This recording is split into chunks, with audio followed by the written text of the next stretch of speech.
The other big story of the day is the economy. The U.S. government is taking a much bigger stake in Citigroup to boost the bank's capital and keep it afloat. And today we learned the economy was worse than we realized in the last quarter.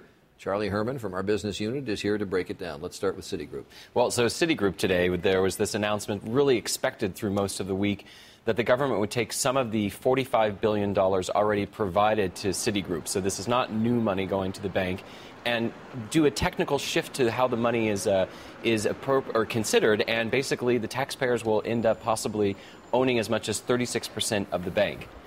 So we own 36% of the bank. Does that mean we have all the bad loans and the other 64% of the bank has the good ones? No, we all get to share in the bad loans. And that's one of the issues here, which is that we're not still really addressing the problem that the bank still has a lot of these bad loans, which continue to, cause its profits to drop.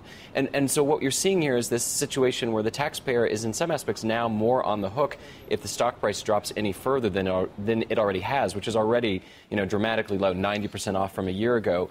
We also benefit if the stock were to go up. And the big picture here, why the government is doing this, I think is more from the conceptual, is that they want to make sure that this bank is secure. It is a huge bank. It has its fingers all over the world. And there are millions of people who have bank accounts, checking accounts, savings accounts at the bank.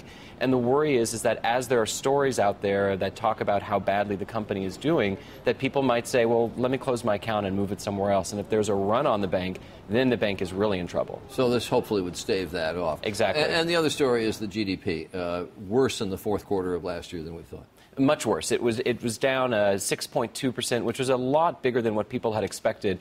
And in large part, this was because consumer spending had dropped off dramatically. The amount of exports that we were sending around the world were not as much as we expected, which shows how interconnected we are with the rest of the world, that they aren't buying the goods that we're purchasing. And so one of the worries here, of course, is that the rest of this year, or rather these first 3 months of the year, are not looking to be very good since this is so bad. Will it get better soon enough? Will the stimulus package work? And will the predictions about the budget, will they actually be accurate? Will the economy turn around? All right. Charlie Herman from our business unit on Citigroup and the GDP figures announced today. Thank you.